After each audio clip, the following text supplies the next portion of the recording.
네, 소년법 폐지 논란을 일으킬 만큼 많은 사람들의 공분을 샀던 부산 여중생 폭행 사건 1차 공판에서 판사는 가해자들을 강하게 질타했다고 하는데요. 네, 전지현 변호사와 함께 관련 내용 자세히 짚어보도록 하겠습니다. 어서 오십시오. 어서 오세요.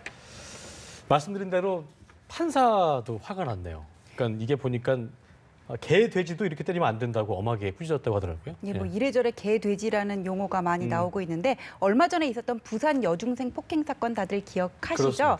예, 그 여중생 몇 명이 동급생을 노래방에서 이제 마이크로 폭행을 했다가 이 친구가 신고를 하니까 보복 목적에서 골목으로 데리고 가가지고는 1시간 반 동안 무슨 철제 의자나 소주병 이런 걸로 집단 구타를 했던 그런 사건인데 이 사건이 이제 단초가 돼가지고 예. 소년법을 폐지해야 하는 것이냐 그런 움직임들이 일고 있는데 어제 이 주범 구속된 2명과 그다음에 불구속 상태에 있는 공범 1명에 대한 1차 공판이 있었습니다. 근데 어제 그 자리에서 이제 판사님이 이 친구들 보고 얘들아 하면서 피고인 안 그러고 너네 이렇게 얘기를 했다 그래요. 국민 참여 재판 원하니 그랬더니 아니요 이랬다고 하더라고요. 워낙에 국민적인 공분을 사고 예. 있으니까는 예. 참여 재판으로 가면은 불리할 거라고 생각을 했던 것 같아요. 그러면서 어떻게 조폭 영화처럼 이렇게 사람을 때리니 요즘은 개돼지도 이렇게 못 때려. 너네가 피해자 입장이었으면 어떻겠니? 이렇게 야단을 치셨다고 하는데 이렇게 공판정에서 판사가 피고인을 보고 너라고 하는 경우는 드문데 소년법 사건 같은 경우에는 이런 소년법 가끔 사건 있어요? 같은 경우에는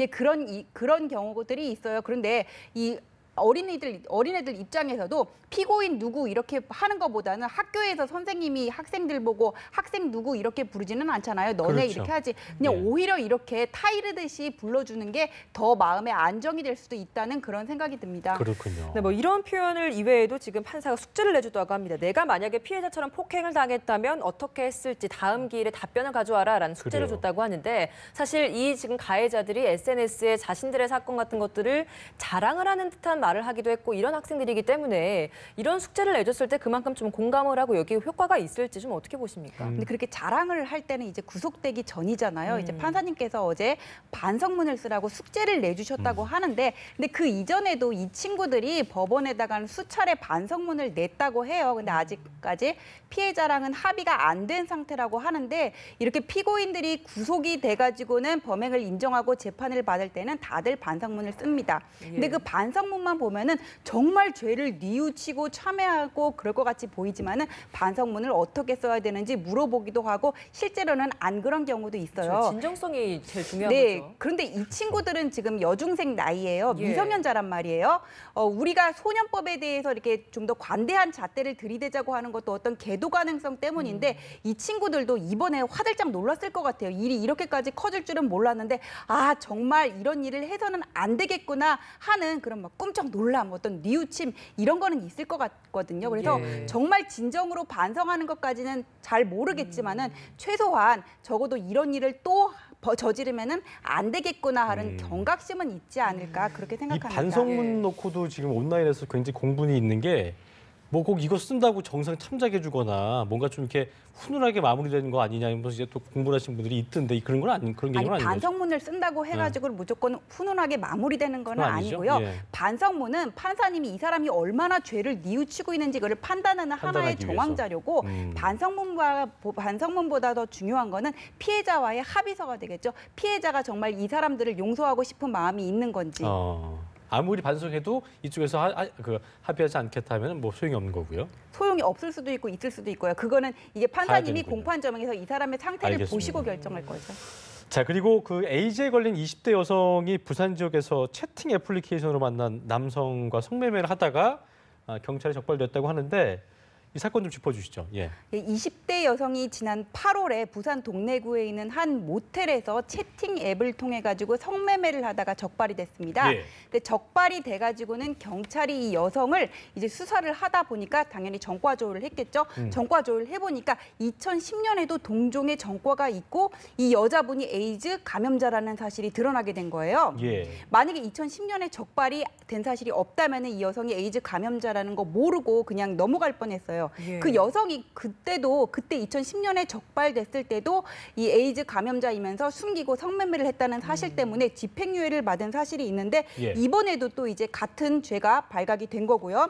근데 이 여성은 지금 생활비를 마련하기 위해서 어쩔 수 없이 성매매를 했다 이렇게 뭔가 이렇게 뉘우치는 뭐 어쩔 수 없이 뭐 처벌을 감경해달라는 예. 그런 막 이렇게 지금 재판부에다가 요구를 하고 호소를 있는데 하고 있군요. 예. 이게 호소를 하고 있는데 이 여성은 지금 동거 중인 남성이 있는 것으로 알려져 있어요. 근데 이 동거 중인 남성은 이 여자친구가 에이즈 감염자라는 사실을 알았지만은 성매매를 말리기는커녕 오히려 부추겼다. 지금 이런 정황이 드러나 있는 상태입니다. 그렇군요. 지금 이번 이 사례 이외에도 최근에 또 경기도 용인에서 10대 여성이 채팅 앱을 통해 만난 남성이랑 성관계를 가졌다가 또 에이즈에 걸린 사건이 있었어요. 그렇습니다. 이 채팅 앱을 통해서 만난 사람들끼리 걸리는 이런 성병 같은 것들은 우리가 좀 단속하기가 더 어려울 것 같은데 온라인을 통한 만남을 좀 어떻게 좀 단속을 하고 막 방법이 있을까요? 근데 이 채팅 앱을 통한 만남 같은 경우는요, 뭐 미성년자더라도 쉽게 다운을 받으면은 또 이게 이루어질 예. 수 있고요. 제한할 만남이 수가 쉽게 없잖아요, 이루어질 그죠? 수 있고요. 예. 그리고 익명으로 가입을 하기 때문에 누구인지 확인을 할 수가 있고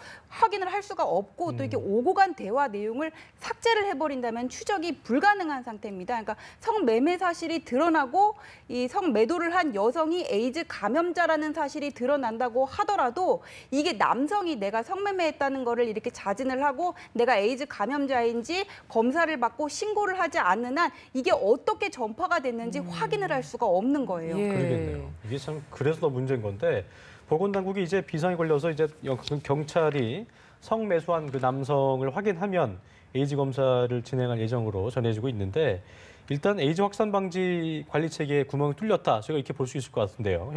보니까 현행 그 에이즈 후천성 면역결핍증 예방법에 따르면은 에이즈 감염자가 다른 사람한테 전파한 경우에는 어떤 처벌이 좀 있는지 좀 짚어주시죠. 자기가 에이즈 감염자라는 사실을 알면서도 이런 성관계를 가졌던 경우에는 지금 말씀하신 그 후천성 면역결핍증 예방에 관한 법률에 따라서 3년 이하의 징역형에 처해줄 수가 있어요. 인지한 상태에서. 인지한 상태에서 모르고 그랬다면 이거는 이제 고의범이니까 그때는 이제 또 문제가 안 되겠지만은 인지한 상태에서는 당연히 이렇게 처벌을 받는데 근데 이게 처벌이 중요한 게 아니라 사전 예방하는 그런 게 중요하잖아요. 그렇죠. 근데 지금 이게 세계적으로 보면은 에이즈 환자가 감소 추세에 있는데 우리나라는 증가 추세에 증가하고 있거든요. 있더라고요. 예. 예, 근데 그 이유를 살펴보면은 미국 같은 경우에는 전 국민의 90% 이상이 내가 에이즈 감염자인지 검사를 받았다 그래요. 근데 우리나라는 설문조사를 해보면은 그 검사를 받았다는 사람이 10% 정도밖에 안 돼요. 그다음에 성관계를 맺을 때도 콘돔을 사용하지 않는다는 비율이 절반 이상에 이르고 있어요. 그러니까 이게 어떤 성교육의 문제도 있고 우리나라는 마치 에이즈 청정지대고 내가 설마 에이즈 환자겠어 이러한 무관심 때문에 이런 일이 자꾸 이렇게 에이즈 환자가 늘어나는 이런 현상이 발생되고 있는 것 같은데 이 얼마 전에도 말씀하셨던 것처럼 여중생이 채팅앱을 통해서 성매매를 하다가 에이즈에 감염된 사실이 드러났지 않습니까? 네. 이 문제는 학교에서도 성교육을 제대로 해야 되고요. 그다음에 보건당국과 그다음에 수사기관 간의 어떤 정보 공유도 중요하고 그리고 이 보건당국도 개인정보 보호에만 너무 치우쳐가지고는 무작정 이 정보를 그냥 보호하고만 할 게 아니라 수사당국에다 적정한 이렇게 또 정보 공유를 할 수 있는 시스템을 마련하는 게 상시 감독도 필요하고 이루어져야겠죠, 모니터링이. 상시 감독도 이루어져야 되는데 이게 또 에이즈가 익명으로 만약에 검사를 받잖아요. 그러면 에이즈 보균자라는 게 확인이 된다고 하더라도 보건당국의 관리망을 이렇게 벗어날 수가 있다는 거예요. 그리고 이 보균자가 뭐 윤락업소에 취업을 한다거나 이런 것까지는 관리가 가능하더라도 되는군요, 이게. 성매매를 하는 것까지는 어떻게 케어가 안 된다는 건데 이런 시스템의 우선 재정비와 함께 어릴 때부터 이게 성교육을 강화하고 건강검진 받을 때 에이즈에 대한 검사도 반드시 이루어지도록 하는 게 아울러 필요하다고 하겠습니다. 그러겠네요. 다시금 에이즈 확산 방지 관리 체계를 좀 더 재점검할 필요가 있다는 생각이 듭니다. 예. 네, 또 다른 주제를 좀 짚어보도록 하겠습니다. 로또 예. 1등 번호를 예측했다라는 광고를 하면서 당첨 예상 번호를 제공한 사업자들이 무더기로 적발이 됐다라고 하는데 이런 것들이 다 지금 실질적으로 알고 보니까 조작된 거라고 하더라고요. 이 사건도 좀 짚어주시죠. 이게 무슨 얘기냐면은 로또 사보셨어요? 사보셨죠? 사보신 적이 샀죠. 사본 적이 다들 있죠. 한 예. 번은 사본 적 있죠. 근데 그쵸. 예. 내가 로또를 샀을 때 1등 번호에 당첨될 확률이 몇만 분의 1인 줄 아세요?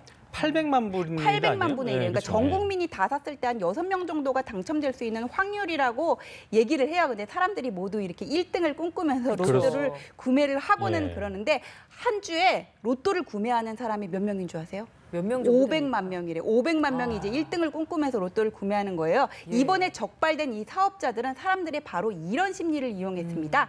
내가 빅데이터를 이용해서 로또 당첨 번호를 예측할 수 있다. 그러면서 정보를 주겠으니 우리 사이트에 유료 회원으로 가입을 가입해라. 하면은 내가 정보를 주겠다 그런 거였는데 신뢰성을 담보하기 위해서 이 사람들이 그간의 로또 1, 2등 당첨 예. 번호를 조작을 해가지고는 마치 내가 예측했던 번호가 당첨이 된 것처럼 그렇게 이렇게 광고를 해가지고 사람들을 끌어모았다 그래요. 근데 뭔가 과학적 방법으로 예측을 할 수 있다라는 접근이었군요. 예, 근데 이게 어떤 빅데이터로 분석할 수 있는 게 아니라 예. 무작위 추첨이잖아요. 당연하죠. 그래서 과거에 뭐 몇 번이 많이 당첨됐다 이런 게 의미가 없어요. 확률은 늘상 똑같단 말이에요. 예. 그리고 뭐 용띠 A형이 많이 당첨이 됐고 명당 자리가 있고 뭐 이런 또 정보들이 많이 보도가 되고 있는데 그런 것들은 정말 우연의 일치고 근데 되고 싶은 심리를 이게 악용한 거 아니에요? 예, 그런 거. 악용한 거죠. 사행심을 악용한 그런 근데 결과적으로 그렇게 그 번호 아시면 그분들이 이런 사업하지 않고 본인들이 해서 맞아 하시면 될 본인들이 해서 텐데. 돈 버는 그렇게 게 단순하게 뭐하러 생각하면 이렇게 될 유료 것 같은데. 사이트를 운영을 하겠어요.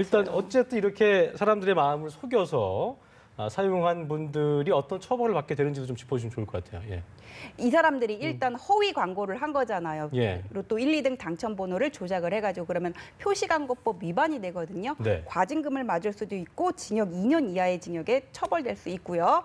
그다음에 또 이건 사기죄도 되겠죠. 왜냐하면 사람들을 그렇죠. 기망을 속인 해가지고는 거니까. 거짓말을 해가지고 유인해가지고 유료 회원으로 가입하게 해가지고는 또 이제 수수료를 받았으니까 사기죄도 될 수 있겠죠. 그렇습니다. 두 가지 범죄가 성립할 수 있다고 보시면 돼요. 근데 이게 지난번에도 한번 이런 예측 사이트 문제가 불거진 적이 그렇죠. 있었는데 이게 네. 서버를 해외에 두고 있고 발각이 되더라도 또 다른 사이트로 옮겨가가지고 실제 적발이 안 된다 그래요. 근데 이런 범죄를 사전에 차단할 수 있는 방법은 경찰의 사이버망 확보라든지 이런 수사력 강화에도 있겠지만은 우선 일확천금에 대한 환상을 버리는 게 한탕주의 필요하다고 이런 거. 생각해요. 예. 그래요. 알겠습니다. 재미로 하셔야 될 것 같습니다. 네, 예. 그렇습니다. 네, 어제 저희가 이 소식 전해드리면서 굉장히 분노했던 충격이었죠. 예. 사건이었는데 10대 의붓 손녀를 6년간 성폭행하고 아이까지 2명 출산하게 한 50대 남성. 법원이 어제 중형을 선고했는데 여기에서도 좀 이례적으로 신랄하게 꾸짖는 발언을 했습니다. 어떤 판결문이 나왔나요? 판사님이 꾸짖을 만한 판결들이 계속 나오고 있는데요. 예. 이 사건은 어떻게 된 거냐면은 어떤 11살 소녀가 부모의 이혼으로 할머니 집에 맡겨졌어요. 근데 네. 할머니 집에는 할머니만 사는 게 아니라 할머니의 남자친구 동거남도 같이 있었다 그래요. 동거남이었군요. 근데 이 동거남은 이 친구가 할머니 집에 갔을 때가 11살 때였는데 그때부터 6년에 걸쳐서 이 손녀, 의붓 손녀가 되겠죠. 예. 성폭행을 했다 그래요. 급기야 이 친구가 2015년과 2016년 두 차례 이제 출산을 하게 됐는데 이 친구가 그렇게 이렇게 당하게 됐던 경위는 그 할아버지가 성폭행을 하면서 할머니한테 얘기하면 둘 다 죽여버리겠다 그랬고 그리고 이 친구는 할머니가 이 할아버지한테 평소에 이렇게 폭행당하는 장면을 봤기 때문에 이 집을 나가면 자기가 살 수 없다는 걸 알기 때문에 차마 얘기를 꺼내지 생명의 못했다 위협을 그래요. 느낀 거네요. 예, 생명의 아. 위협을 느껴서 차마 얘기를 꺼내지 못한 건데 그러다가 이제 두 차례 출산을 하고 견디다 못해서 이제 2017년 1월에 경찰에 신고를 하면서 이 사실이 이제 세상에 드러나게 됐는데 이 사건에서 이 판사님은 그 피고인에 대해서 정말 죄질이 불량하다. 경제적으로 의존할 수밖에 없는 피해자를 성적 욕구 만족의 수단으로 사용했다. 국민적 공분을 사지 않을 수가 없다 하면서 징역 20년을 선고를 하셨어요. 근데 예. 일각에서는 이 징역 20년이 너무 낮은 거 그렇죠. 아니냐 이렇게 얘기를 하는데 이런 성폭력법상의 친족관계에 의한 강간의 경우에는 형이 가중됐을 때 대법원 양형 기준에 따르면 8년에서 12년 정도를 선고하게 됐어요. 근데 징역 20년이라는 거는 이 피해자가 임신까지 했고 6년에 걸쳐서 수차례 이루어졌고 범행에 취약할 수밖에 없는 미성년자를 대상으로 했다는 점에서 법이 허용하는 범위 내에선 그래도 최대한 이렇게 가중을 한 것으로 그렇게 보입니다. 그래요. 이게 잘못된 것도 알았겠지만 아까 말씀하신 대로 할머니가 당할 수도 있고 본인도 생명을 위협을 느꼈었기 때문에 결과적으로 국가적으로 이제 어떤 그런 신변보호 시스템 같은 게 좀 잘 갖춰져 있다면 뭐 가서 얘기할 수 있었을 텐데 그렇지 않았던 것도 좀 아쉬운 것 같습니다. 이런 재발 방지 대책을 위해서 어떤 게 좀 필요한지 좀 짚어주시고 마무리 짓겠습니다. 네, 이 경찰이 뭐 지난 8월부터 이 피고인과 떨어져 살도록 생활비와 이사비를 지원했다고 하는데 예. 중요한 거는 사전에 예방하는 거잖아요. 근데 이 친구가 두 번째 임신을 했을 때는 학교를 그만뒀는데 첫 번째 임신을 했을 때는 이제 배가 불러오니까 학교를 안 나갔다 그래요. 만약에 학교에서 이 친구에게 좀 더 관심을 두고 왜 학교를 나오지 않는지, 집에 무슨 일이 있는지, 가정 환경은 어떤지 이렇게 좀 더 관심을 가졌으면 피해를 중간에 막을 수 있었다는 생각이 들거든요. 그러니까요. 이런 미성년자 성폭행의 문제는 가정에만 맡겨둘 것이 아니라 가정과 학교 그리고 지역사회의 지속적인 관심이 필요하다고 공조가 좀 하겠죠. 필요하겠네요. 그러니까요. 지금까지 전지현 변호사와 함께 주요 사건 사고 자세하게 짚어봤습니다. 오늘 말씀 고맙습니다. 고맙습니다.